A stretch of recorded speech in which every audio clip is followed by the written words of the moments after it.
ನಮಸ್ಕಾರ. ಅಮೃತ ಸಿಂಚನ ಕಾರ್ಯಕ್ರಮಕ್ಕೆ ತಮ್ಮೆಲ್ಲರಿಗೂ ಸ್ವಾಗತ. ನಾವು ಈ ಕಾರ್ಯಕ್ರಮದಲ್ಲಿ ಗೃಹಸ್ಥದಲ್ಲಿ ರಾಜಯೋಗ ಎಂಬ ವಿಚಾರದ ಬಗ್ಗೆ ಚರ್ಚೆಯನ್ನು ನಡೆಸ್ತಿದ್ದೀವಿ. ಇದರಲ್ಲಿ ಆಧ್ಯಾತ್ಮಿಕ ಜ್ಞಾನ ನಮ್ಗೇನೇನು ತಿಳಿಸತ್ತೆ ಅನ್ನೋದನ್ನು ಕಳೆದ ಸಂಚಿಕೆಯಲ್ಲಿ ಕೇಳಿದ್ವಿ. ಹಾಗೆ ಪರಮಾತ್ಮನ ಒಂದು ನಂಬಿಕೆ, ವಿಶ್ವಾಸ ನಮ್ಮ ಜೀವನಕ್ಕೆ ಎಷ್ಟೋ ಅಗತ್ಯ. ಹಾಗೆ ಈ ಕರ್ಮದ ಸಿದ್ಧಾಂತ ಅಂದರೆ ಏನು, ನಾವು ಮಾಡಿರೋದನ್ನು ನಾವು ಅನುಭವಿಸಲೇಬೇಕು. ಆ ರೀತಿ ಅನೇಕ ವಿಚಾರಗಳನ್ನು ಕಳೆದ ಸಂಚಿಕೆಯಲ್ಲಿ ಕೇಳಿದ್ವಿ. ಇವತ್ತು ಸಹ ಈ ವಿಚಾರದ ಬಗ್ಗೆ ಚರ್ಚೆಯನ್ನು ಮಾಡೋದಕ್ಕೆ ನಮ್ಮ ಮಧ್ಯೆ ರಂಗನಾಥಣ್ಣನವರು ಉಪಸ್ಥಿತರಿದ್ದಾರೆ.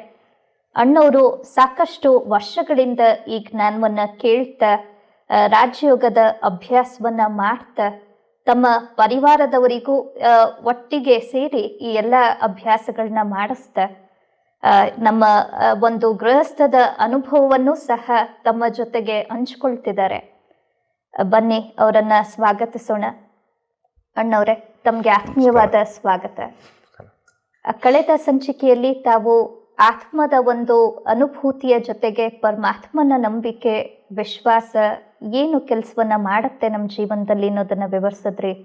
ಹಾಗೆ ಈ ಕರ್ಮ ಸಿದ್ಧಾಂತ, ಅದರಲ್ಲಿ ಬಹಳ ಒಳ್ಳೆ ಉದಾಹರಣೆಯನ್ನು ತಾವು ಎಡ್ಗರ್ ಕೇಸಿ ಅವರ ಬಗ್ಗೆ, ಅದು ತುಂಬ ಹಳೆ ಕಥೆ ಏನಲ್ಲ, 20ನೇ ಶತಮಾನದಲ್ಲಿದ್ದಂತಹ ವ್ಯಕ್ತಿ, ಎಷ್ಟೋ 10,000 ಕೇಸ್ಗಳು ಅದೆಲ್ಲ ರೆಕಾರ್ಡ್ ಇದೆ, ಅದನ್ನೆಲ್ಲ ತಾವು ವಿವರಿಸಿದ್ರಿ.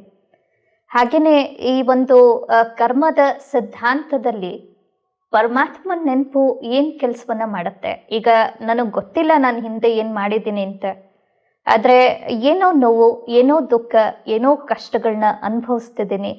ಇದರಲ್ಲಿ ಮೆಡಿಟೇಷನ್ನಿಂದ ಏನು ಉಪಯೋಗ ಆಗುತ್ತೆ ಅದನ್ನು ಸ್ವಲ್ಪ ತಿಳಿಸ್ಕೊಡಿ. ನಾವು ಯಾರಿಗಾದ್ರೂ ಪತ್ರ ಬರೀಬೇಕಾದ್ರೆ ಪತ್ರದಲ್ಲಿ ಸರಿಯಾಗಿ ವಿಳಾಸವನ್ನು ನಮೂದಿಸಬೇಕು. ಇಲ್ಲಾಂದರೆ ಪತ್ರ ಯಾರಿಗೆ ಹೋಗಬೇಕೋ ಅವ್ರಿಗೆ ಹೋಗೋದಿಲ್ಲ.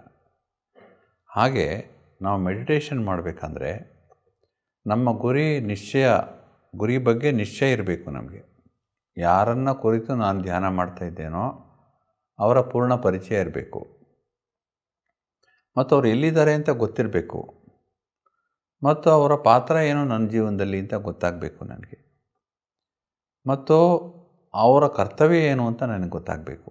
ಆವಾಗಲೇ ಅವರ ಸಂಪೂರ್ಣ ಪರಿಚಯ ನನಗೆ ಗೊತ್ತಾಗೋದು. ಆದ್ದರಿಂದ ಮೊದಲು ಪರಮಾತ್ಮನ ಪರಿಚಯವನ್ನೇ ಮಾಡ್ಕೋಬೇಕು ನಾವು. ಪರಮಾತ್ಮ ಅಂದರೆ ಹೇಗಿದ್ದಾನೆ? ಆತ್ಮದ ಹಾಗೆ ಪರಮಾತ್ಮನು ಕೂಡ ಇದ್ದಾನೆ. ಆತ್ಮ ಒಂದು ಚುಕ್ಕಿ, ಒಂದು ಬಿಂದು, ಒಂದು ನಕ್ಷತ್ರ ಇದ್ದ ಹಾಗೆ ಅತ್ಯಂತ ಸೂಕ್ಷ್ಮವಾಗಿರ್ತಕ್ಕಂಥದ್ದು, ಅಗೋಚರವಾದ ಶಕ್ತಿ. ಯಾರು ಆಧ್ಯಾತ್ಮಿಕ ಶಕ್ತಿಯನ್ನು ಪಡ್ಕೊಂಡಿರ್ತಾರೆ ಅಥವಾ ಅಂತರ್ಮುಖಿಯಾಗಿ ತಮ್ಮನ್ನೇ ತಾವು ನೋಡಿಕೊಳ್ಳುವಂತಹ ಒಂದು ಪ್ರಯತ್ನ ಮಾಡ್ತಾರೆ, ಅವರಿಗೆ ಅಗೋಚರ ಶಕ್ತಿ ಕೂಡ ಗೋಚರವಾಗ್ತಾ ಹೋಗುತ್ತೆ. ಹಾಗೆ ಪರಮಾತ್ಮನೂ ಕೂಡ ಅಗೋಚರಣೆ, ಸ್ಥೂಲವಾದ ಕಣ್ಣಿಗಳಿಗೆ ಕಾಣಿಸದೇ ಇರತಕ್ಕಂಥವನು. ಎಲ್ಲ ಧರ್ಮಗಳು ಹೇಳುವ ಹಾಗೆ ಪರಮಾತ್ಮ ಜ್ಯೋತಿರ್ಬಿಂದುವೇ ಇರುವಂಥದ್ದು. ಮನುಷ್ಯರು ಪರಮಾತ್ಮನನ್ನು ಆರಾಧನೆ ಮಾಡಬೇಕು ಅಂತ ಹೇಳಿ ಒಂದು ಜ್ಯೋತಿ ಬಿಂದುವಿಗೆ ಆರಾಧನೆ ಮಾಡೋದು ಹೇಗೆ ಅಂತ ಪ್ರಾರಂಭದಲ್ಲಿ ಒಂದು ಶಿವಲಿಂಗವನ್ನು ಮಾಡಿದರು. ಸುಮಾರು 2500 ವರ್ಷದ ಹಿಂದೆ ಪ್ರಾರಂಭದಲ್ಲಿ ಮನುಷ್ಯನಿಗೆ ಪರಮಾತ್ಮನ ಬಗ್ಗೆ ಪ್ರೀತಿ, ಗೌರವ, ಆದರ ಎಲ್ಲ ಇತ್ತು. ಅದನ್ನು ವ್ಯಕ್ತಪಡಿಸೋದು ಹೇಗೆ? ಸ್ಥೂಲವಾಗಿ ತಾನೇ ವ್ಯಕ್ತಪಡಿಸ್ಬೇಕು ಅದನ್ನು ಅಂತ ಹೇಳಿ ಆವಾಗ ಪ್ರಾರಂಭವಾದ ಆಚರಣೆಗಳು ಇವೆಲ್ಲವೂ ಕೂಡ ಪ್ರಾರಂಭದಲ್ಲಿ ಶಿವಲಿಂಗದಿಂದನೇ ಎಲ್ಲವೂ ಪ್ರಾರಂಭವಾಯಿತು. ಅದಕ್ಕೆ ಭಾರತದಲ್ಲಿ 12 ಜ್ಯೋತಿರ್ಲಿಂಗಗಳು ಭಾಳ ಪ್ರಸಿದ್ಧವಾಗಿ ಮತ್ತು ಭಾಳ ಪುರಾತನವಾಗಿವೆ ಅಂತ ಕೂಡ ಹೆಸರುವಾಸಿಯಾಗಿವೆ. ನಂತರ ಬಂದಂಥ ಜನರು ಏನು ಮಾಡಿದ್ರು, ಬರೀ ಶಿವಲಿಂಗ ಆದರೆ ನಮಗೆ ಸಾಕಾಗೋದಿಲ್ಲ, ಪರಮಾತ್ಮನನ್ನು ಮನುಷ್ಯ ರೂಪದಲ್ಲಿ ನಾವು ನೋಡಬೇಕು ಅಂತ ಹೇಳಿ ಪರಮಾತ್ಮನಿಗೆ ಮನುಷ್ಯ ರೂಪವನ್ನು ಕೊಟ್ಟರು. ಅವರ ಭಾವನೆಗಳು ಹೇಗಿವೆಯೋ ಯದ್ಭಾವಂ ತದ್ಭವತಿ ಅನ್ನುವ ಹಾಗೆ ಅವರವರ ಭಾವನೆಗಳು ಹೇಗಿವೆಯೋ ಹಾಗೆ ತಂದೆಗೂ ಪರಮಾತ್ಮನಿಗೂ ಕೂಡ ಒಂದು ರೂಪವನ್ನು ಕೊಟ್ಟು ಅದಕ್ಕೆ ಗುಡಿ ಗೋಪುರಗಳನ್ನು ಕಟ್ಟಿ ಅದನ್ನು ಪರಮಾತ್ಮನ ಆರಾಧನೆ ಮಾಡ್ತಾ ಇದ್ದೀವಿ ಅಂತ ಮಾಡಿದ್ರು. ಇದೆಲ್ಲ ನಾವು ಮಾಡಿಕೊಂಡಿರುವಂತಹ ವ್ಯವಸ್ಥೆ, ನಮ್ಮ ಅನುಕೂಲಕ್ಕೆ ಮಾಡಿಕೊಂಡಿರುವಂತಹ ವ್ಯವಸ್ಥೆ. ಹಾಗಂತ ಪರಮಾತ್ಮ ಏನು ಇವತ್ತು ಮನುಷ್ಯನ ಶರೀರದ ಆಕಾರದಲ್ಲಿ ಇಲ್ಲ. ಪರಮಾತ್ಮ ಇರೋದೇ ಜ್ಯೋತಿರ್ಬಿಂದು ಆಕಾರದಲ್ಲಿರ್ತಕ್ಕಂಥದ್ದು. ಆದ್ದರಿಂದ ಆ ಪರಮಾತ್ಮ ನಮಗೇನು ಕೊಟ್ಟಾನೋ, ನಮ್ಮ ಜೀವನದಲ್ಲಿ ಹೇಗೆ ಅವನ ಪ್ರವೇಶ ಆಗುತ್ತೆ, ಪರಮಾತ್ಮನ ಅರಿತರೆ, ಅವನ ಕುರಿತು ಯೋಗ ಮಾಡಿದ್ರೆ, ಧ್ಯಾನ ಮಾಡಿದ್ರೆ ಏನು ಲಾಭ ಅಂತ ರಾಜಯೋಗ ಹೇಳುತ್ತೆ. ರಾಜಯೋಗ ಹೇಳುತ್ತೆ ಏನಂದರೆ, ಪರಮಾತ್ಮ ಇರುವಂಥ ಸ್ಥಳ ಒಂದೇ, ಅದು ಪರಮಧಾಮ ಇರುವಂಥದ್ದು. ಅದು 6ನೇ ಮಹಾತತ್ವ. 5 ತತ್ವಗಳಿಗಿಂತ ಆಚೆ ಇರುವಂತಹ 6ನೇ ಮಹಾತತ್ವದಲ್ಲಿ ಪರಮಾತ್ಮ ಇದ್ದಾನೆ. ಅದು ಎಂತಹ ತತ್ವ ಅಂದರೆ ಬೆಳಕಿನ ತತ್ವ. ಅದು ಅಲ್ಲಿ ಸಂಪೂರ್ಣ ಬೆಳಕೇ ಇದೆ. ಮತ್ತು ಎಲ್ಲ ಆತ್ಮಗಳು ಆ ನಮ್ಮ ಮನೆಯಿಂದನೇ ಇಲ್ಲಿಗೆ ಬಂದು ತಮ್ಮ ತಮ್ಮ ಪಾತ್ರವನ್ನು ಮುಗಿಸಿ ಪುನಃ ಅಲ್ಲಿಗೆ ಹೋಗ್ತಾರೆ. ಆದ್ದರಿಂದ ತಂದೆ ಮಕ್ಕಳು ಎಲ್ಲ ಒಂದೇ ಮನೇಲಿ ಇರಬೇಕು ತಾನೆ. ಆದ್ದರಿಂದ ಪರಮಾತ್ಮ ಯಾವ ಜ್ಯೋತಿರ್ಬಿಂದು ಆಕಾರದಲ್ಲಿದ್ದಾನೆ ಮತ್ತು ಮಕ್ಕಳು ಯಾರು ಜ್ಯೋತಿರ್ಬಿಂದು ಆಕಾರದಲ್ಲಿದ್ದಾರೆ, ಎಲ್ಲ ಒಂದೇ ಮನೆಯಲ್ಲೇ ವಾಸ ಇರುವಂಥದ್ದು. ಅಲ್ಲಿಂದ ಇಲ್ಲಿಗೆ ಬರ್ತಾರೆ, ವಾಪಸ್ ಹೋಗ್ತಾರೆ. ಆದರೆ ಪರಮಾತ್ಮ ಮಾತ್ರ ಈ ಪುನರ್ಜನ್ಮದಲ್ಲಿ ಹುಟ್ಟು ಸಾವಿನ ಚಕ್ರದಲ್ಲಿ ಬರುವುದಿಲ್ಲ. ಅವನಿಗೆ ಯಾವುದೇ ಒಳಿತು ಕೆಡುಕುಗಳು ಆಗುವುದಿಲ್ಲ. ಆದರೆ ಅವನಿಗೆ ಎಲ್ಲವೂ ಗೊತ್ತು. ಅವನು ಸರ್ವಜ್ಞನಾಗಿದ್ದಾನೆ, ಅವನು ತ್ರಿಕಾಲದರ್ಶಿಯಾಗಿದ್ದಾನೆ ಮತ್ತು 3 ಲೋಕಗಳನ್ನು ಬಲ್ಲವನಾಗಿದ್ದಾನೆ ಅವನು. ಆದ್ದರಿಂದ ಅವನಿಗೆ ಪರಮಾತ್ಮ ಅಂತ ಹೆಸರು ಬಂದಿದೆ. ಸಾಮಾನ್ಯ ಮನುಷ್ಯನಾಗಿದ್ದರೆ ಹುಟ್ಟು ಸಾವಿನಲ್ಲಿ ಬರುವ ಅವರು ಯಾರೂ ಕೂಡ ಪರಮಾತ್ಮ ಆಗುವುದಿಲ್ಲ. ಪರಮಾತ್ಮನ ಗುಣಗಳನ್ನು ಹೊಂದಿರ್ಬೋದು, ಅವರು ವಿಶೇಷ ಮಹಿಮಾ ಪುರುಷರಿರ್ಬೋದು, ಆದರೆ ಪರಮಾತ್ಮ ಅಲ್ಲ ಅವರು. ಯಾಕಂದರೆ ಮನುಷ್ಯ ರೂಪದಲ್ಲಿದ್ದಾರೆ. ಅವರು ಹುಟ್ಟಿದ ದಿವಸ, ಶರೀರ ಬಿಡೋ ದಿವಸ ಗೊತ್ತಿದೆ ಎಲ್ರಿಗೂ. ಆದ್ದರಿಂದ ಹುಟ್ಟು ಸಾವಿನಲ್ಲಿ ಬರುವಂಥವರು ಪರಮಾತ್ಮ ಆಗಲಿಕ್ಕೆ ಸಾಧ್ಯವಿಲ್ಲ ಅಂತ ಒಂದು. ಆದ್ದರಿಂದ ನಮಗೀಗ ನಿರ್ದಿಷ್ಟವಾದ ಒಂದು ಗುರಿ ಇದೆ. ನಾವು ಮಾಡುವಂಥ ಧ್ಯಾನವನ್ನು ಕೇಂದ್ರೀಕರಿಸುವುದು ಎಲ್ಲಿ ಅಂದರೆ, ಪರಂಧಾಮದಲ್ಲಿ ನಮ್ಮ ಧ್ಯಾನವನ್ನು, ನಮ್ಮ ಗಮನವನ್ನು ಕೇಂದ್ರೀಕರಿಸಿ ನಾವು ಧ್ಯಾನವನ್ನು ಮಾಡಬೇಕು. ಆವಾಗ ನಮಗೆ ಪರಮಾತ್ಮನಿಂದ ಶಕ್ತಿಗಳು ಬರ್ತವೆ. ಅಲ್ಲಿ ಬೆಳಕಿನ ಒಂದು ತತ್ವ, ಮಹಾತತ್ವ, ಅದು 6ನೇ ಮಹಾತತ್ವ. ಅಲ್ಲಿ ಬೆಳಕಿನ ವಿನಃ ಬೇರೆ ಏನೂ ಇಲ್ಲ. ಅಲ್ಲಿ ಶಬ್ದವಿಲ್ಲ, ಅಲ್ಲಿ ಸಂಕಲ್ಪಗಳು ನಡೆಯುವುದಿಲ್ಲ. ಅಲ್ಲಿ ಕೇವಲ ಅನುಭವಗಳು ಮಾತ್ರ ಇರ್ತವೆ ಅಂತ ಗೊತ್ತಾದರೆ ಮನುಷ್ಯ ಸೈಲೆಂಟ್ ಆಗ್ತಾನೆ. ಯಾಕೆ? ಪರಂಧಾಮದಲ್ಲಿ ಸೈಲೆನ್ಸೇ ಇರೋದು. ನಾನು ಅಲ್ಲಿಗೆ ಹೋಗಬೇಕಂದ್ರೆ ನಾನು ಸೈಲೆಂಟಾಗಿರಬೇಕು. ಚೀಫ್ ಮಿನಿಸ್ಟರವನ್ನು ನೋಡಬೇಕಂದ್ರೆ, ಚೀಫ್ ಮಿನಿಸ್ಟರ್ ಅವನು ಇರೋ ಜಾಗಕ್ಕೆ ಹೋಗಬೇಕಂದ್ರೆ ಯಾವ ಯಾವ ನಿಯಮಗಳು ಅನ್ವಯಿಸುತ್ತೋ ಅವೆಲ್ಲ ಪಾಲನೆ ಮಾಡಿದ್ರೆ ಚೀಫ್ ಮಿನಿಸ್ಟರ್ನ ನೋಡ್ಬೋದು. ನಾನು ಬೇಕಾದಂಗೆ ಹೋಗ್ತೀನಿ ಅಂದರೆ ಅವ್ರು ಹೊರಗಡೆನೇ ಇರಬೇಕಾಗತ್ತೆ, ಒಳಗಡೆ ಹೋಗೋಕ್ಕಾಗಲ್ಲ. ಅವರು ಪ್ರತಿಯೊಂದು ದೇವಸ್ಥಾನದಲ್ಲೂ ಒಳಗಡೆ ಹೋಗಿ, ಗರ್ಭಗುಡಿಗೆ ಹೋಗಿ ದರ್ಶನ ಮಾಡಬೇಕು ಅಂದರೆ ಕೆಲವು ನಿಯಮಗಳಿರುತ್ತೆ, ಅದನ್ನು ಪಾಲಿಸಬೇಕು. ಆವಾಗಲೇ ಒಳಗಡೆ ಹೋಗೋ ಸಾಧ್ಯ. ಹಾಗೆ ನಾನು ಪರಂಧಾಮಕ್ಕೆ ಹೋಗಬೇಕಂದ್ರೆ ಸುಮ್ಮನೆ ನಾನು ಪರಂಧಾಮನಲ್ಲಿದ್ದೀನಿ ಅಂತ ಅಂದ್ಕೊಂಡ್ಬಿಟ್ರೆ ಅದು ನಿಜವಾದಂಥ ಧ್ಯಾನ ಅಲ್ಲ. ಆದ್ದರಿಂದ ಮನಸ್ಸನ್ನು ಫಸ್ಟು ಶುದ್ಧ ಮಾಡ್ಕೋಬೇಕು. ಮನಸ್ಸಿನಲ್ಲಿ ವ್ಯರ್ಥ ಸಂಕಲ್ಪಗಳು ಇರಬಾರ್ದು, ಮನಸ್ಸಿನಲ್ಲಿ ಅಶುದ್ಧ ಸಂಕಲ್ಪಗಳು ಇರಬಾರ್ದು. ಆವಾಗ ಮಾತ್ರ ನಾನು ಅಲ್ಲಿಗೆ ಹೋಗೋಕ್ಕೆ ಸಾಧ್ಯ. ಯಾಕೆಂದರೆ ಅತ್ಯಂತ ಪವಿತ್ರವಾದ ಜಾಗ. ನಾವೇ ಕಟ್ಟಿದಂತಹ ದೇವಸ್ಥಾನ, ಗುಡಿಗೋಪುರಗಳನ್ನು ಎಷ್ಟು ಪವಿತ್ರವಾಗಿ ಇಟ್ಕೊಂಡಿರ್ತೀವಿ ನಾವು. ಅದನ್ನು ಅಶುಚಿ ಮಾಡೋಕ್ಕೆ ಯಾರಾದ್ರು ಬಿಡ್ತಾರಾ? ಇಲ್ಲ. ಹಾಗಾದರೆ ಪರಮಾತ್ಮ ಇರುವಂಥ ಜಾಗದಲ್ಲಿ ಎಷ್ಟು ಪವಿತ್ರತೆ ಇರಬೇಕು, ಎಷ್ಟು ಶುದ್ಧತೆ ಇರಬೇಕು. ನಾನು ಅಲ್ಲಿ ಮಾನಸಿಕವಾಗಿ ಹೋಗಬೇಕಂದ್ರೆ ನನ್ನ ಮನಸ್ಸು ಎಷ್ಟು ಶುದ್ಧವಾಗಿರಬೇಕು. ಆದ್ದರಿಂದ ಫಸ್ಟು ನನ್ನ ಮನಸ್ಸನ್ನು ಶುದ್ಧೀಕರಣ ಮಾಡ್ಕೋಬೇಕು, ಪವಿತ್ರ ಮಾಡ್ಕೋಬೇಕು. ಆವಾಗ ನನ್ನ ಮನಸ್ಸು ಅಲ್ಲಿಗೆ ಹಾರಕ್ಕೆ ಸಾಧ್ಯ ಇದೆ. ಇಲ್ಲ ಅಂದರೆ ಒಂದು ಕ್ಷಣಕ್ಕೆ ಹೋಗೋದು, ಒಂದು ಕ್ಷಣಕ್ಕೆ ವಾಪಸ್ ಬರೋದು, ಅಷ್ಟೇ ಆಗುತ್ತೆ.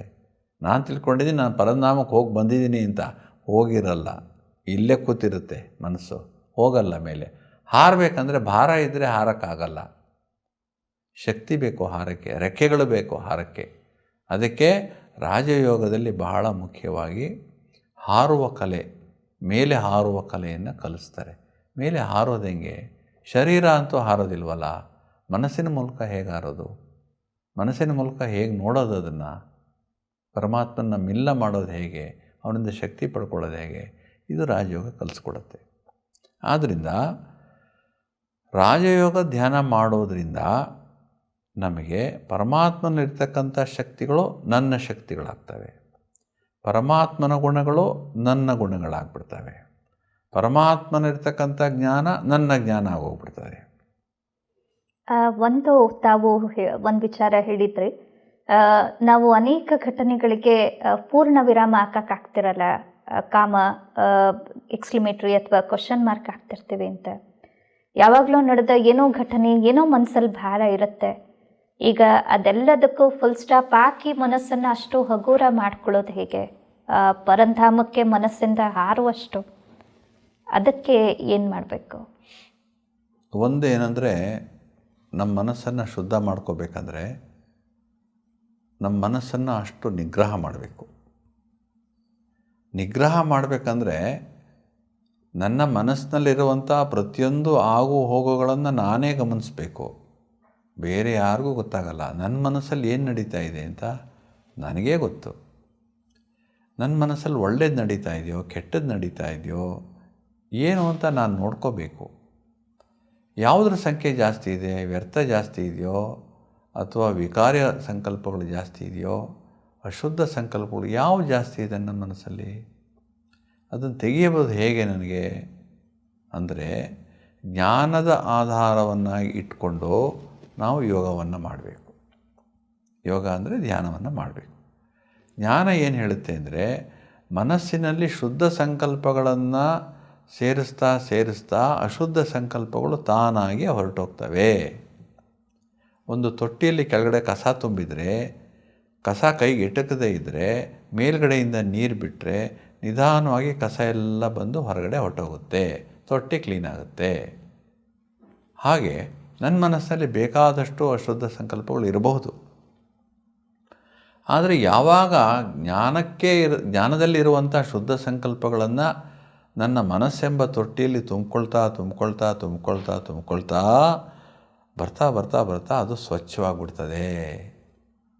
ಸ್ವಚ್ಛವಾದಾಗ ನನ್ನ ಮನಸ್ಸಿನಲ್ಲಿ ಯಾವುದೇ ಯಾರ ಬಗ್ಗೆನೂ ನನ್ನ ಬಗ್ಗೆನೂ ಕೂಡ ಪ್ರಶ್ನೆಗಳು ಉಳ್ಕೊಳ್ಳಲ್ಲ. ಅಷ್ಟರ ಮಟ್ಟಿಗೆ ಶುದ್ಧ ಆಗಿಬಿಡುತ್ತೆ.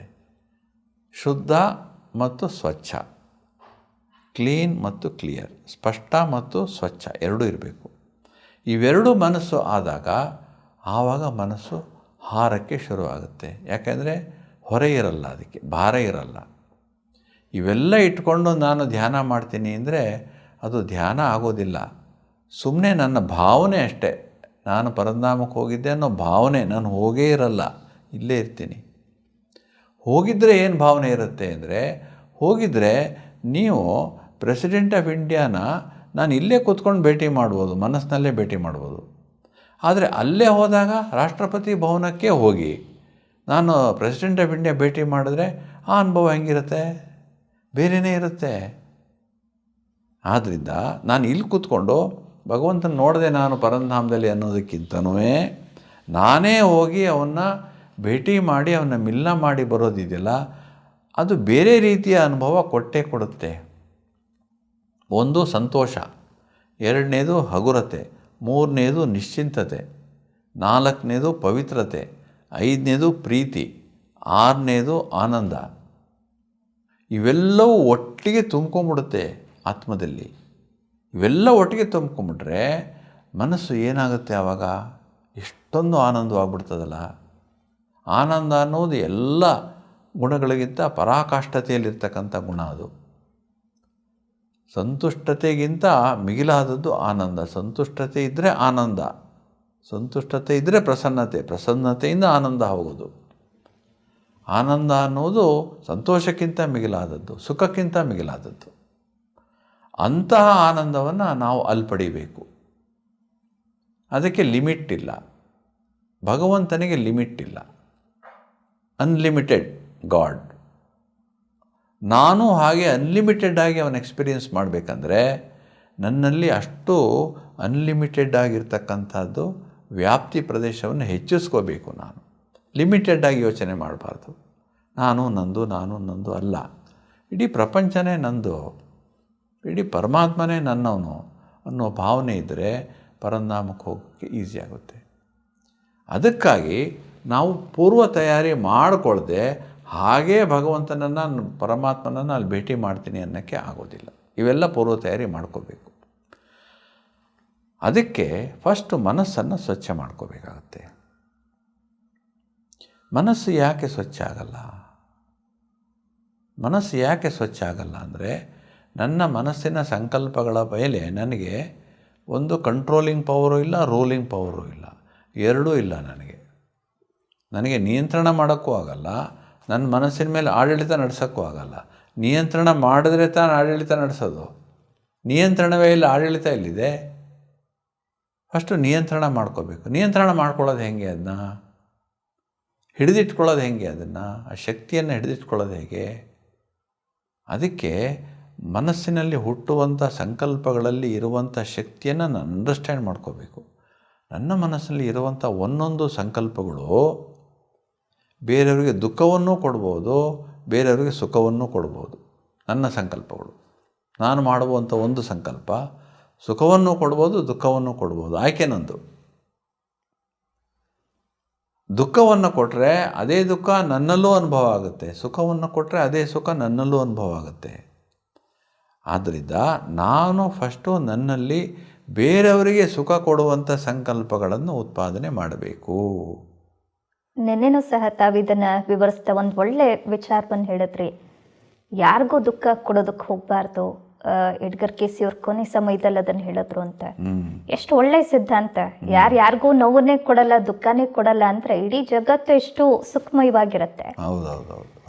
ಆದ್ರೆ ಅನೇಕರು ಏನೋ ಕಾರಣದಿಂದ ಬೇರೆಯವ್ರಿಗೆ ನೋವನ್ನ ಕೊಟ್ಟಿದ್ದಾರೆ, ದುಃಖ ಕೊಟ್ಟಿದ್ದಾರೆ. ಈಗ ಆ ನೋವನ್ನ ಅನುಭವಿಸ್ತಾ ಇರೋ ವ್ಯಕ್ತಿ ಅದರಿಂದ ಹೊರಗೆ ಬರ್ಬೇಕಲ್ಲ, ಅದಕ್ಕೆ ಅವ್ರು ಏನ್ ಯೋಚನೆಗಳನ್ನ ನಡೆಸ್ಬೇಕು, ಅವ್ರು ಹೇಗೆ ಪರಮಾತ್ಮನ ನೆನಪು ಮಾಡಬೇಕು, ಆ ವ್ಯಕ್ತಿ ಬಗ್ಗೆ ಅವರ ಯೋಚನೆಗಳು, ಅವರ ಒಂದು ದೃಷ್ಟಿಕೋನ ಹೇಗಿಟ್ಕೋಬೇಕು? ಈಗ ಒಂದು ನನಗೆ ನಾನು ಕೊಟ್ಕೊಂಡಿರೋ ನೋವು ಬೇರೆ, ಬೇರೆಯವ್ರಿಗೆ ಕೊಟ್ಟಿರೋ ನೋವು ಬೇರೆ. ಈಗ ನನಗೆ ನಾನು ಕೊಟ್ಕೊಂಡಿರೋ ನೋವು ನಾನು ಅನುಭವಿಸ್ತಾ ಇದ್ದೀನಿ ಒಳಗಡೆ. ಬೇರೆಯವ್ರಿಗೆ ಕೊಟ್ಟಿರೋ ನೋವಿದೆಯಲ್ಲ, ಅದನ್ನು ಅವ್ರು ಅನುಭವಿಸ್ತಾ ಇದ್ದಾರೆ. ಅವರು ನಾನೇ ಕೊಟ್ಟಿರೋ ನೋವು ಅಂತ ಅವ್ರಿಗೆ ಗೊತ್ತಿದೆ. ನನ್ನಿಂದ ಅವ್ರು ಈ ಪರಿಸ್ಥಿತಿಗೆ ಬಂದಿದ್ದಾರೆ ಅಂತ ಅವ್ರಿಗೆ ಗೊತ್ತಿದೆ. ನನ್ನ ಮೇಲೆ ಅವರಿಗೆ ಅಪಾರವಾದಂಥ ಅಪನಂಬಿಕೆ, ಅಪಾರವಾದಂಥ ದ್ವೇಷ ಇರ್ಬೋದು, ಈರ್ಷ್ಯೆ ಇರ್ಬೋದು, ಅಥವಾ ಸೇಡಿರ್ಬೋದು, ಸೇಡಿನ ಮನೋಭಾವ ಇರ್ಬೋದು, ಇವೆಲ್ಲ ಇರ್ಬೋದು. ಈಗ ನಾನು ಆ ಒಂದು ವಾತಾವರಣದಿಂದ ಹೊರಗಡೆ ಬರದೇ ಇದ್ದರೆ ನಾನು ಆ ನೋವಿನ ಒಂದು ಛಾಯೆ ಒಳಗಡೆ ಉಳ್ಕೊಂಡ್ಬಿಡ್ತೀನಿ. ಅವರು ಹೇಗೆ ನೋವು ಅನುಭವಿಸ್ತಾ ಇದ್ದಾರಲ್ಲ, ನಾನು ಅದೇ ನೋವನ್ನು ಅನುಭವಿಸ್ತಾ ಇದ್ದೆ. ನನಗಿಂತ ಹೆಚ್ಚು ನೋವು ಅವರಿಗಾಗಿದೆ. ಕೊಟ್ಟವನು ನಾನು, ಇಸ್ಕೊಂಡವ್ರು ಅವರು. ಇಸ್ಕೊಂಡವ್ರಿಗೆ ಜಾಸ್ತಿ ನೋವಾಗೋದು, ಕೊಟ್ಟವ್ರಿಗೆ ಜಾಸ್ತಿ ಅನುಭವ ಆಗೋಲ್ಲ. ಕೊಟ್ಟವ್ರು ಮರ್ತು ಬಿಡ್ತಾರೆ. ಹಣಕಾಸಿನ ವ್ಯವಹಾರ ಥರ ಇಲ್ಲ ಇದು. ಅದರಲ್ಲಿ ಇಸ್ಕೊಂಡವ್ನು ಮರ್ತು ಬಿಡ್ತಾನೆ, ಕೊಟ್ಟವ್ನು ಜ್ಞಾಪಕ ಇಟ್ಕೊಂಡಿರ್ತಾನೆ ದುಡ್ಡು. ನೋವು ಹಂಗಲ್ಲ, ಉಲ್ಟಾ. ನೋವು ಉಲ್ಟಾ. ಇಸ್ಕೊಂಡವನಿಗೆ ಜ್ಞಾಪಕ ಇರುತ್ತೆ, ಕೊಟ್ಟವ್ನು ಮರ್ತೇ ಬಿಡ್ತಾನೆ ನೋವನ್ನ. ಹೌದಾ, ಹಿಂಗೆ ಮಾತಾಡಿದ್ದೆ ನಾನು? ಇಲ್ಲ ನಾನೆಲ್ಲ ಆ ಥರ ಮಾಡೋಕ್ಕಾಗಲ್ಲ ಅಂತ ಪ್ರೂವ್ ಮಾಡೋಕ್ಕೆ ಹೋಗ್ತಾರೆ. ಆದ್ದರಿಂದ ಏನು ಮಾಡಬೇಕು, ಇದರಲ್ಲಿ ಬಹಳ ದೊಡ್ಡ ಒಂದು ರಾಜಯೋಗದ ಸಿದ್ಧಾಂತ ಏನಂದರೆ, ನೀವು ಯಾರ್ಯಾರಿಗೆ ನೋವು ಕೊಟ್ಟಿರ್ಬೋದು, ಗೊತ್ತಿದೆಯೋ ಇಲ್ಲ, ಎಲ್ಲರನ್ನೂ ಕ್ಷಮಿಸಲೇಬೇಕು. ನೀವು ಕ್ಷಮಿಸದೇ ಇದ್ದರೆ, ಅಥವಾ ನಿಮ್ಮೊಳಗಡೆ ಇರ್ತಕ್ಕಂತಹ ಒಂದು ಪಶ್ಚಾತ್ತಾಪದ ಗೆರೆ ಹೋಗದೇ ಇದ್ದರೆ ನೀವು ಹಾರಕ್ಕಾಗೋದೇ ಇಲ್ಲ. ಯಾಕೆಂದರೆ ಅದೇ ವ್ಯಕ್ತಿಯ ಮುಖಗಳು ಪದೇ ಪದೇ ನಿಮಗೆ ಬರ್ತಾ ಇರ್ತದೆ. ಈಗ ಅದೇ ವ್ಯಕ್ತಿ ನನಗೆ ದುಃಖ ಕೊಟ್ಟಿದ್ರೆ ಅವ್ರ ಮೇಲೆ ನನಗೆ ಹೇಗಿರುತ್ತೆ ಭಾವನೆ? ನಕಾರಾತ್ಮಕ ಭಾವನೆ ಎಷ್ಟೇ ಇರುತ್ತೆ. ಅವ್ರಂಗೆ ಮಾಡ್ಬಿಟ್ರಲ್ಲ, ನನಗೆ ಯಾವತ್ತಾರು ಒಂದು ದಿವಸ ಅವನಿಗೆ ತೋರಿಸ್ಲೇಬೇಕು ನಾನು ಯಾರು ಅಂತ ಎಲ್ಲ ಮಾತಾಡ್ಕೊಳ್ತೀವಲ್ಲ ನಾವು. ಅದೆಲ್ಲ ಹೋಗಬೇಕಲ್ಲ ನನಗೆ. ಇವು ಈ ರಾಕ್ಷಸೀಯ ಗುಣಗಳು. ಇವು ಯಾವುದು? ಸೇಡು, ದ್ವೇಷ, ಈರ್ಷ್ಯೆ, ಕೋಪ, ದುಃಖ, ಇವೆಲ್ಲವೂ ಕೂಡ ರಾಕ್ಷಸೀಯ ಗುಣಗಳು. ನಾವು ದೈವಿ ಗುಣಗಳನ್ನು ಮಾಡ್ಕೋಬೇಕು, ಅಭ್ಯಾಸ ಮಾಡಬೇಕು. ಪ್ರೀತಿ, ಪ್ರೇಮ, ಸ್ನೇಹ, ಶಾಂತಿ, ಶುದ್ಧತೆ, ಪವಿತ್ರತೆ, ಸಂತೋಷ, ಆನಂದ, ಇವೆಲ್ಲ ದೈವಿ ಗುಣಗಳು. ಈ ದೈವಿ ಗುಣಗಳನ್ನು ನಾನು ಮಾಡ್ಕೋಬೇಕಂದ್ರೆ ಇರೋದನ್ನು ಹೋಗಲಾಡಿಸ್ಕೋಬೇಕಲ್ಲ. ಯಾರು ಕೊಟ್ಟಿದ್ದಾರೋ ಅವ್ರಿಗೆ ನಾನು ಕ್ಷಮೆ ಮಾಡಬೇಕು ಫಸ್ಟು. ಅಪ್ಪ ನೀನು ಕೊಟ್ಟಿದ್ಯಲ್ಲಪ್ಪ, ತುಂಬ ಥ್ಯಾಂಕ್ಸ್ ನಿನಗೆ, ನೀನು ನನ್ನಲ್ಲಿ ಏನೇನು ಅವಗುಣ ಇದೆ ಅಂತ ನಾನು ತೋರಿಸ್ಕೊಟ್ಟೆ, ನೀನು ತುಂಬ ಧನ್ಯವಾದಗಳು, ನಿನ್ನ ನಾನು ಕ್ಷಮಿಸ್ಬಿಟ್ಟಿದ್ದೀನಿ ಅಂತ ಹೇಳದೇ ಇದ್ದರೂ ಪರವಾಗಿಲ್ಲ, ಮನಸ್ಸಲ್ಲಿ ಅಂದ್ಕೋಬೇಕು. ಯಾಕಂದರೆ ಹೇಳೋಕ್ಕಾಗಲ್ವಲ್ಲ, ಅವಮಾನ ಅಲ್ಲ ಹೇಳಿಬಿಟ್ರೆ. ಅದಕ್ಕೆ ಹೇಳಕ್ಕೆ ಹೋಗಬಾರ್ದು, ಸುಮ್ಮನೆ ಮನಸ್ಸಲ್ಲಿ ಅಂದ್ಕೊಂಬಿಡ್ಬೇಕು. ಸಾಧ್ಯವಾದರೆ ಹೇಳ್ಬೋದು, ಅಷ್ಟೊಂದು ಶಕ್ತಿ ಇದ್ದರೆ ಎದುರುಗಡೆ ಕರೆದು ಬಾರಪ್ಪ ನೀನು ಕ್ಷಮಿಸಿದ್ದೀನಿ ಅಂತ ಹೇಳುವಷ್ಟು ವಿಶಾಲತೆ ಮತ್ತು ಧೈರ್ಯ ಇದ್ದರೆ ಹೇಳ್ಬೋದು, ಏನು ತೊಂದರೆ ಏನಿದೆ. ಆದರೆ ಹೇಳುವಷ್ಟು ಧೈರ್ಯ ಯಾರಿಗೂ ಇರಲ್ಲ. ಮನಸ್ಸಿನ ಮೂಲಕ ಹೇಳಿಬಿಡಬೇಕು. ಮನಸ್ಸಿನ ಮೂಲಕ ಹೇಗೆ ಕ್ಷಮೆ ಮಾಡಬೇಕು ಅಂದರೆ, ನಾನು ಅವ್ರಿಗೆ ಏನೂ ಮಾಡೇ ಇಲ್ವೇನೋ ಅನ್ನೋ ಹಾಗೆ ನನ್ನ ಮನಸ್ಸಿನ ಭಾವನೆ ಇರಬೇಕು. ಇವತ್ತಲ್ಲ ನಾಳೆ ಅವ್ರಿಗೂ ರಿಯಲೈಸೇಷನ್ ಆಗುತ್ತೆ. ಯಾಕೆ ಅಂದರೆ ಈ ಸಂಕಲ್ಪಗಳು ನನ್ನಿಂದ ಹುಟ್ಟಿ ಅವ್ರಿಗೆ ಹೋಗುತ್ತಲ್ಲ, ಅವ್ರಿಗೆ ಅದು ಅನಿಸುತ್ತೆ, ಓ ಇವರು ಮೊದಲಂಗಿಲ್ಲ, ಇವರು ಭಾಳ ಚೇಂಜ್ ಆಗಿಬಿಟ್ಟಿದ್ದಾರೆ, ಇವರು ಮೊದಲಾಗಿದ್ದರೆ ನಾನು ಇವ್ರು ನಂಬ್ತಾ ಇರಲಿಲ್ಲ, ಈಗ ಪರವಾಗಿಲ್ಲ ಅಂತ ಅನಿಸುತ್ತೆ ಅಂತ ಅವ್ರಿಗೆ ಮನಸ್ಸಲ್ಲಿ ಮನದಟ್ಟಾಗ್ತಾ ಹೋಗುತ್ತೆ. ಅವರು ನನ್ನ ಮೇಲೆ ಇಟ್ಟಿರುವಂಥ ಭಾವನೆಯನ್ನು ಅವರು ಪರಿವರ್ತನೆ ಮಾಡ್ಕೋತಾರೆ. ನಾನು ಮೊದಲೇ ಪರಿವರ್ತನೆ ಮಾಡ್ಕೊಂಬಿಟ್ಟಿದ್ದೀನಿ. ಕ್ಷಮಾಗುಣ ಅನ್ನುವುದು ಬಹಳ ದೊಡ್ಡ ಗುಣ. ಯಾಕೆಂದರೆ ಮನುಷ್ಯರು ಖಂಡಿತ ಯಾರಿಗಾರು ತೊಂದರೆ ಕೊಟ್ಟೇ ಇರ್ತಾರೆ, ಹಿಂಸೆ ಕೊಟ್ಟೇ ಇರ್ತಾರೆ, ನೋವು ಕೊಟ್ಟೇ ಇರ್ತಾರೆ, ಇಲ್ಲ ಅಂತ ಇಲ್ಲ ಹೇಳೋಕ್ಕೆ ಆಗಲ್ಲ. ಜ್ಞಾನ ಇರಲಿ, ಜ್ಞಾನ ಇಲ್ಲದೇ ಇರಲಿ, ರಾಜಯೋಗ ಅಭ್ಯಾಸ ಮಾಡೋರು ಎಷ್ಟೋ ಬಾರಿ ಹಿಂಸೆ ಕೊಟ್ಟಿರೋರು, ನೋವು ಕೊಟ್ಟಿರೋರು ಇದ್ದಾರೆ, ಇಲ್ಲ ಅಂತ ಇಲ್ಲ. ಅದಕ್ಕೆ ರಾಜಯೋಗ ಏನು ಹೇಳುತ್ತೆ ಅಂದರೆ, ನೀವು ಅಲ್ಲಿ ತನಕ ಹೋಗಲೇಬೇಡಿ, ಇಲ್ಲೇ ಮುಗಿಸ್ಕೊಂಬಿಡಿ.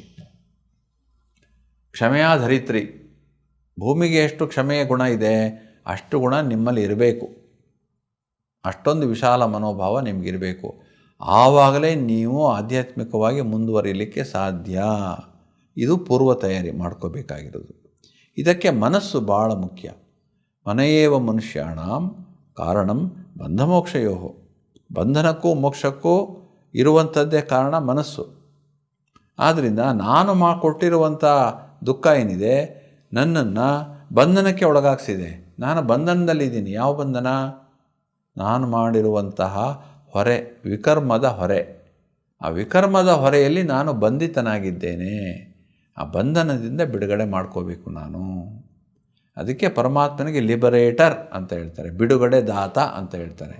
ಯಾವುದರಿಂದ ಬಿಡುಗಡೆ ಮಾಡ್ತಾರೆ ಅವರು ಅಂದರೆ, ನಾನು ಮಾಡಿರುವಂತಹ ವಿಕರ್ಮಗಳ ಬಂಧನದಲ್ಲಿ ಸಿಲುಕಿರುವಂಥ ಮನುಷ್ಯ ಜ್ಞಾನದ ಆಧಾರದ ಮೇಲೆ ನಾನು ಬಿಡುಗಡೆ ಹೊಂದಬಹುದು. ಆದ್ದರಿಂದ ನಾನು ಬಿಡುಗಡೆ ಹೊಂದಬೇಕಾದ್ರೆ ಫಸ್ಟ್ ಕೆಲಸ ನಾನೇ ಮಾಡಬೇಕು. ಅದಕ್ಕೆ ನನ್ನ ಪರವಾಗಿ ಪರಮಾತ್ಮ ಏನು ಮಾಡೋಕ್ಕಾಗಲ್ಲ. ನನಗೆ ಸರಿಗಿಲ್ಲ, ಹೊಟ್ಟೆಯಲ್ಲಿ ಕ್ಯಾನ್ಸರ್ ಆಗಿದೆ ಅಂದರೆ, ಅಯ್ಯೋ ನನಗೆ ವಯಸ್ಸಾಗೋಯ್ತು, ನಮ್ಮ ಹುಡುಗ ಇದ್ದಾನೆ ಅವನಿಗೆ ಆಪ್ರೇಷನ್ ಮಾಡಿಬಿಡಿ ಅಂತ ಹೇಳೋಕ್ಕಾಗುತ್ತಾ? ನಾನೇ ಆಪ್ರೇಷನ್ ಮಾಡಿಸ್ಕೋಬೇಕಲ್ಲ, ನಾನು ಮಾಡಿದ್ದು ನಾನೇ ಅನುಭವಿಸ್ಬೇಕಲ್ಲ.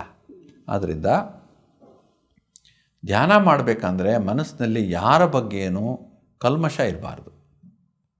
ಯಾರ ಬಗ್ಗೆಯೂ ಕೂಡ ನಕಾರಾತ್ಮಕ ಸಂಕಲ್ಪಗಳು ಇರಬಾರ್ದು. ಇದ್ದರೆ ಏನು ಹಾರದೇ ಇಲ್ಲ ಮನಸ್ಸು, ಅದೇ ಒಳಗಡೆ ತುಡಿತಾ ಇರ್ತದೆ. ಇವೆಲ್ಲ ಪೂರ್ವ ತಯಾರಿಗಳನ್ನು ಮಾಡ್ಕೋಬೇಕಾದ್ರೆ ಮನಸ್ಸಿನ ಮೇಲೆ ನಿಗ್ರಹ ಶಕ್ತಿ ಇರಬೇಕು. ನಿಗ್ರಹ ಶಕ್ತಿ ಬರಬೇಕಂದ್ರೆ ಒಳ್ಳೆಯ ಸಂಕಲ್ಪಗಳನ್ನು ಎಷ್ಟು ಹೆಚ್ಚು ಮಾಡ್ತೀವೋ ಅಷ್ಟು ಮನಸ್ಸಿನಲ್ಲಿರ್ತಕ್ಕಂಥ ವಿಕಾರಿ ಸಂಕಲ್ಪಗಳು ಹೋಗೋಕ್ಕೆ ಶುರುವಾಗ್ತಾ ಹೋಗುತ್ತೆ. ಒಂದು ದಿವಸದಲ್ಲಾಗುತ್ತಾ, 2 ದಿವಸದಲ್ಲಾಗುತ್ತಾ? ಭಾಳ ಅಭ್ಯಾಸ ಬೇಕು. ಎಷ್ಟು ಟೈಮ್ ಕೊಡ್ಬೋದು? ಎಷ್ಟು ಟೈಮ್ ನೀವು ಯೋಗ ಮಾಡ್ತೀರಿ ಅಂದರೆ, ಮಾಡ್ತೀನಿ ಒಂದು 2 hours 3 hours ಮಾಡ್ತೀನಿ ಅಣ್ಣೋರೆ ಅಂತ ಹೇಳಿದ್ರೆ, ನಾನು ಮಾಡಿರೋದು ಸಾಗರದಷ್ಟಿದೆ. ಎಷ್ಟೋ ಜನ್ಮದಿಂದ ಮಾಡ್ಕೊಂಬಂದಿದ್ದೀನಲ್ವಾ, ಸಾಗರದಷ್ಟಿದೆ ನಾನು ಮಾಡಿರೋ ವಿಕರ್ಮಗಳು. ಈಗ ನಾನು ಅರ್ಧ ಗಂಟೆ 1 ಗಂಟೆಗೆ ಸೀಮಿತವಾಗಿಬಿಟ್ರೆ ನಾನು ಮಾಡಿರೋಂಥ ವಿಕರ್ಮಗಳ ಹೊರೆ ಅಷ್ಟೊಂದು ಇದೆಯಲ್ಲ, ಆ ಹೊರೆ ಇಳಿಸ್ಕೊಳ್ಳೋರು ಯಾರು? ಪರಮಾತ್ಮ ಇಳಿಸ್ಬಿಡ್ತಾನಾ? ನಾನೇ ಇಳಿಸ್ಕೋಬೇಕಲ್ವಾ? ಆದ್ದರಿಂದ ಇದ್ರ ಬಗ್ಗೆ ಬಹಳ ಎಚ್ಚರವಾಗಿರಬೇಕು. ಅದಕ್ಕೆ ಹೇಳೋದು, ಎಷ್ಟು ಸಾಧ್ಯವೋ ಅಷ್ಟು ಪರಮಾತ್ಮನನ್ನು ನೆನಪು ಮಾಡಿ. ಪರಮಾತ್ಮನ ನೆನಪಿನಲ್ಲಿ ಎಷ್ಟು ಶಕ್ತಿ ಇದೆ ಅಂದರೆ, ಅದು ನಿಮ್ಮಲ್ಲಿರ್ತಕ್ಕಂಥ ವಿಕರ್ಮಗಳನ್ನು ನಾಶ ಮಾಡುವಷ್ಟು ಶಕ್ತಿ ಅದಕ್ಕೆ ಇದೆ. ಪರಮಾತ್ಮನ ನೆನಪು ಮಾತ್ರ ಅಷ್ಟೊಂದು ಶಕ್ತಿ ಇರೋದು. ಇಲ್ಲವಾದರೆ ಅನುಭವಿಸ್ಬೇಕಷ್ಟೇ. 2 ಆಯ್ಕೆ ಇದೆ. ಒಂದು, ಶರೀರದಲ್ಲಿ ರೋಗರುಜಿನಗಳ ಮೂಲಕ, ಸಂಬಂಧಗಳಲ್ಲಿ ಬರುವಂಥ ದುಃಖದ ಮೂಲಕ ಅನುಭವಿಸಬೇಕು. ಇಲ್ಲವಾದರೆ ಪರಮಾತ್ಮನ ನೆನಪಿನ ಮೂಲಕ ಎಷ್ಟೋ ಅಷ್ಟೋ ಕಡಿಮೆ ಮಾಡ್ಕೋಬೋದು. ರಿಯಾಯಿತಿನಾರು ಸಿಗುತ್ತಾ ಸ್ವಲ್ಪನಾದ್ರೂ? ಆದ್ದರಿಂದ ನೆನಪು, ಪರಮಾತ್ಮ ನೆನಪಿನಲ್ಲಿ ಅಷ್ಟು ಶಕ್ತಿ ಇದೆ. ಅಷ್ಟಿಲ್ಲದೆ ಪರಮಾತ್ಮನ ಸರ್ವಶಕ್ತಿವಂತ ಅಂತ ಹೇಳಲ್ಲ. ಸರ್ವಶಕ್ತಿವಂತ ಅಂದರೆ ಪರಮಾತ್ಮ ಯಾವುದೋ ಮನುಷ್ಯ ಇದ್ದಾನೆ, ಮನುಷ್ಯ ಸತ್ತೋಗಿರೋನ ಎಬ್ಸ್ಕೂರಿಸ್ಬಿಡ್ತಾನೆ ಅಂತ ಏನಲ್ಲ. ಸರ್ವಶಕ್ತಿವಂತ ಅಂದರೆ ನಮ್ಮಲ್ಲಿ ಅವನ ಶಕ್ತಿಗಳನ್ನು ತುಂಬ್ತಾ ಹೋಗ್ತಾನೆ. ಪವಿತ್ರತೆಯ ಶಕ್ತಿ, ಶಾಂತಿಯ ಶಕ್ತಿ, ಪ್ರೀತಿಯ ಶಕ್ತಿ, ಇವೆಲ್ಲ ಪರಮಾತ್ಮನ ಶಕ್ತಿಗಳು. ಈ ಶಕ್ತಿಗಳನ್ನು ನಾನು ತಗೊಳ್ತಾ ನಿಧಾನವಾಗಿ ನನ್ನ ಅಶಕ್ತತೆಗಳನ್ನೆಲ್ಲ ಹೋಗಲಾಡಿಸ್ಕೊಂಡ್ಬಿಡ್ತೀನಿ. ಆವಾಗ ಪರಮಾತ್ಮ ಯಾರು ಅಂತ ಸರಿಯಾಗಿ ಅರ್ಥ ಆಗುತ್ತೆ. ಪರಮಾತ್ಮ ಜ್ಞಾನವನ್ನು ಕೊಡ್ತಾನೆ, ಮಾರ್ಗದರ್ಶನ ಮಾಡ್ತಾನೆ, ಬಿದ್ದವ್ರನ್ನ ಕೈ ಹಿಡಿದು ಎತ್ತಬಲ್ಲ ಜ್ಞಾನದ ಮೂಲಕ. ಆದರೆ ಮಾಡಬೇಕಾದವ್ರು ನಾವೇ ಮಾಡಬೇಕು. ನನ್ನ ಪರವಾಗಿ ಪರಮಾತ್ಮ ಏನೂ ಮಾಡೋದಿಲ್ಲ. ಯಾಕೆಂದರೆ ಯಾರದ್ದೇ ಕರ್ಮದಲ್ಲಿ ಪರಮಾತ್ಮ ಹಸ್ತಕ್ಷೇಪ ಮಾಡಿದ್ರೆ ಆಗ ಅದಕ್ಕೆ ಹೊಣೆ ಅವನೇ ಆಗಬೇಕಾಗುತ್ತೆ. ಎಷ್ಟು ಜನರ ಮನಸ್ಸಿನಲ್ಲಿ, ಎಷ್ಟು ಜನರ ಜೀವನದಲ್ಲಿ ಹಸ್ತಕ್ಷೇಪ ಮಾಡಬೇಕಾಗುತ್ತೆ? 750 ಕೋಟಿನೂ ತಪ್ಪೆ ಮಾಡಿರೋರು ಸೇರ್ಕೊಂಡಿದ್ದಾರಲ್ಲ, ಯಾರ ಜೀವನದಲ್ಲಿ ಅಂತ ಹಸ್ತಕ್ಷೇಪ ಮಾಡೋಕ್ಕಾಗುತ್ತೆ? ಅದಕ್ಕೆ ಭಗವಂತನ ನಿಯಮ ಏನು ಅಂದರೆ, ನಾನು ಯಾರ ಕರ್ಮದಲ್ಲಿ ಹಸ್ತಕ್ಷೇಪ ಮಾಡೋದಿಲ್ಲ. ಮಾಡಿರೋರು ನೀವು, ಅನುಭವಿಸ್ಬೇಕಾದರೂ ನೀವು. ಅನುಭವಿಸ್ಬೇಕಾ ಬೇಡವಾ ಅನ್ನುವ ಜ್ಞಾನವನ್ನು ನಿಮಗೆ ಕೊಡ್ತೀನಿ. ಮುಂದೆ ತಪ್ಪು ಮಾಡಬಾರ್ದಲ್ಲ, ಆ ಜ್ಞಾನ ನಿಮಗೆ ಕೊಡ್ತೀನಿ. ಅದಕ್ಕೆ ನನಗೆ ಭಗವಂತ ಅಂತ ಹೇಳೋದು ಅಂತ ಹೇಳ್ತಾನೆ. ಅಂದಮೇಲೆ ನಮ್ಮ ಒಂದು ಏನು ಮನಸ್ಸನ್ನು ಯಾವ ರೀತಿ ತಿಳಿ ಮಾಡ್ಕೊಳ್ಬೇಕು, ರಾಜಯೋಗದ ಅಭ್ಯಾಸಕ್ಕೆ ಮನಸ್ಸನ್ನು ಪರಂಧಾಮ ಪರಮಾತ್ಮನ ಸನ್ಮುಖದಲ್ಲಿ ತಗೊಂಡು ಹೋಗೋದಕ್ಕೆ ಏನೇನು ತಯಾರಿಗಳು ಬೇಕು ಅನ್ನೋದನ್ನು ತಾವು ಬಹಳ ವಿಸ್ತಾರವಾಗಿ ತಿಳಿಸ್ಕೊಟ್ರಿ. ಹಾಗೆ ಮನುಷ್ಯನ ಒಂದು ಮಾಡಿರುವ ವಿಕರ್ಮಗಳನ್ನೂ ಸಹ ನಾಶ ಮಾಡುವಂತಹ ಶಕ್ತಿ ಪರಮಾತ್ಮನ ನೆನಪಿಗೆ ಇರೋದು, ಅದರಿಂದಲೇ ಆತನನ್ನು ಸರ್ವಶಕ್ತಿವಂತ ಅಂತ ಹೇಳೋದು ಅನ್ನೋದನ್ನು ತಿಳಿಸಿದ್ದೀರ. ಖಂಡಿತ ಇದರ ಒಂದು ಲಾಭ ನಮ್ಮ ವೀಕ್ಷಕರಿಗಾಗಿರುತ್ತೆ ಅಂತ ತಿಳ್ಕೊಳ್ತೀವಿ. ಹಾಗೆ ಈ ರಾಜಯೋಗದ ಅಭ್ಯಾಸಕ್ಕೆ ಪೂರ್ವ ತಯಾರಿ ಏನು ಬೇಕು ಅನ್ನೋ ಒಂದು ಭೂಮಿಯನ್ನು ತಾವಿವತ್ತು ಅದ ಮಾಡಿಕೊಟ್ಟಿದ್ದೀರ ಅಣ್ಣವರೇ. ತಮಗೆ ತುಂಬ ತುಂಬ ಧನ್ಯವಾದಗಳು. ನಮಸ್ಕಾರ. ವೀಕ್ಷಕರೇ, ಇದುವರೆಗೂ ನಾವು ಈ ರಾಜಯೋಗದ ಅಭ್ಯಾಸ ಅಂದ್ರೇನು, ಪರಮಾತ್ಮನ ಒಂದು ಚಿಂತನೆ, ನಮ್ಮ ಮನಸ್ಸನ್ನು ಶಬ್ದಾತೀತವಾದ ಒಂದು 6ನೆಯ ಅಖಂಡ ತತ್ವ ಜ್ಯೋತಿರ್ತತ್ವಕ್ಕೆ ಹೇಗೆ ಕರ್ಕೊಂಡು ಹೋಗೋದು, ಹಾಗೆ ಹೇಗೆ ನಮ್ಮ ಮನಸ್ಸನ್ನು ಒಳ್ಳೆ ಯೋಚನೆಗಳನ್ನ ಮನಸ್ಸಲ್ಲಿ ಹೇಗೆ ನಿರ್ಮಾಣ ಮಾಡ್ಕೊಳ್ಳೋದು ಅನ್ನೋದನ್ನೆಲ್ಲ ನಾವಿವತ್ತು ಕೇಳಿ ತಿಳಿದುಕೊಂಡಿದ್ದೀವಿ. ಖಂಡಿತ ಅದನ್ನು ತಾವೆಲ್ಲರೂ ಮನೆಯಲ್ಲಿ ಅಭ್ಯಾಸ ಮಾಡ್ತೀರಾ ಅಂದ್ಕೊಳ್ತೀವಿ. ಹಾಗೆ ಇನ್ನೂ ರಾಜಯೋಗದ ಬಗ್ಗೆ ಹೆಚ್ಚು ವಿಚಾರಗಳನ್ನ ತಿಳಿದುಕೊಳ್ಬೇಕು ಅನ್ನೋ ಹಾಗಿದ್ರೆ ತಾವು ಈಶ್ವರೀಯ ವಿಶ್ವವಿದ್ಯಾಲಯದ ಯಾವುದೇ ಸೇವಾ ಕೇಂದ್ರಕ್ಕೆ ಬೇಕಿದ್ರೂ ಹೋಗಿ ಭೇಟಿ ಮಾಡ್ಬೋದು. ಅಲ್ಲಿ ಹೆಚ್ಚು ವಿಚಾರಗಳನ್ನ ತಿಳಿದುಕೊಳ್ಬೋದು ಅಂತ ಹೇಳ್ತಾ ಇವತ್ತಿನ ಈ ಒಂದು ಸಂಚಿಕೆಯನ್ನು ಇಲ್ಲಿಗೆ ಮುಗಿಸ್ತಾ ಇದ್ದೀವಿ. ತಮ್ಮೆಲ್ಲರಿಗೂ ಸಹ ನಮಸ್ಕಾರ.